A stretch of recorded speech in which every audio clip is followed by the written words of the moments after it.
If you think Stellar is pumping, then you are mistaken. You are yet to see the real pumps, and in this video we will decode exactly the reasons behind this particular pump and why it will pump even further and exactly when. So without wasting any of your time, let's get into it. But first, let me ask you why Stellar is there, why it even requires, why it even exists. Well, the Stellar Development Foundation has the vision for this Stellar technology, and they want it to be utilized for the global remittances. And the current market size of remittances in 2023 is around $800 billion, and it is supposed to grow at a CAGR of 5.9%, which is quite huge. But the problem is not all of this remittance amount is being transferred through digital mode. Rather, a small part is being remitted through digital mode, like around $255 billion in 2024, and it is supposed to grow obviously because the developing nations are going to adopt the digital infrastructure in future, and as more of the developing nations and their population will adopt the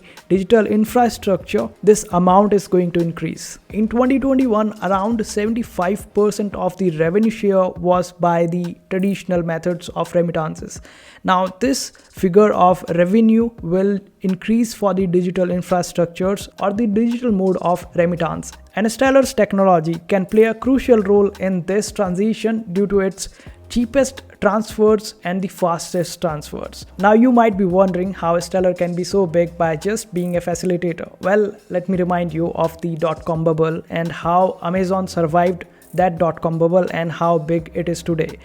Amazon was exactly what Stellar is today. Amazon acted as a facilitator between the manufacturer or the retailers and the consumers, and today you know exactly the whole history of Amazon, and Stellar can be the same in future if the things go the right way for Stellar. And not just the remittances, but the developments that are going on Stellar are going to increase more use cases for the Stellar. The recent development of the smart contracts gives even more use cases. It is just like I hand you just one color marker and ask you to paint something.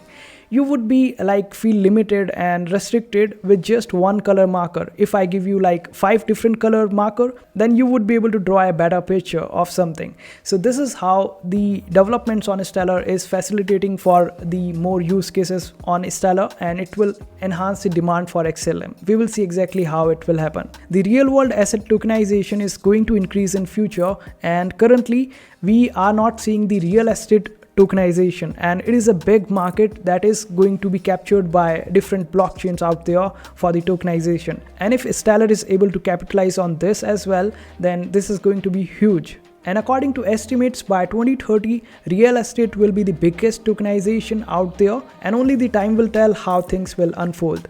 Also, the market size that is going to be there, according to some estimates, will be less than $2 trillion by 2030. Earlier, the estimation was quite high, but the asset tokenization didn't grow as much. That's why the estimates has now been reduced to under $2 trillion.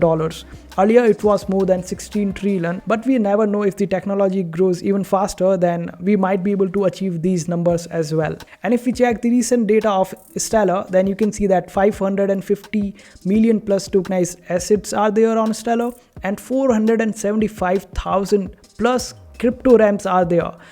You can move your money quite faster now in more than 180 countries, and this just requires one network, and it is Stellar. The concept of anchors is helping global finance, and also it helped Ukraine during its war with the donations. And not just that, Stellar was used during the Brazilian floods to donate the money out there. Stellar has been working on the real world assets even before the narrative of RWA came. So Stellar is not building according to the narratives, but Stellar is the one that is building the narratives. Now, along with the institutions, retail investors will also get to know about it someday, and the massive pump will be there, even bigger than the pumps that you are seeing right now. A good amount of institutions are already associated with Stellar in some way. The Bitcoin ETFs that got approved, most of these institutions are related to Stellar as well. Grayscale is there, Franklin Templeton is there, and some more. Also, you can see that these apps that are building on Stellar, like Decaf, the Beans app, these are actually helping the non-crypto people use crypto for the non-crypto purposes. Now, this is a big use case that is being ignored by the whole crypto community. Crypto is not just about making money and predictions, but it is also about solving the real world problems. And Stellar is exactly doing that. And that's exactly why you saw this particular pump on Stellar. It is more than 100%. It is more than 220% on 30-day time frame. And around $15 billion FDV is there for Stellar currently, and it is going to increase in future, and the reflection will be there on the XLM price. The more number of users will be there on Stellar, the more will be the demand for XLM, as each and every activity on Stellar ecosystem requires you to hold some XLM in your wallet, and this is why the demand will pump and it will reflect on the price as well. The day when Stellar ecosystem starts taking its shape and start taking up the market share, the day will be when more massive pumps will be there for you, and you know now exactly how it is going to happen and how much money is there to make, and not just you but the entire industry. And it's up to you to do all these speculations. I will try to restrain myself from doing any kind of speculation. So I hope this video was helpful, and if you want to see more such helpful videos, then make sure to hit that subscribe button, and also make sure to hit that like button if you really like this video.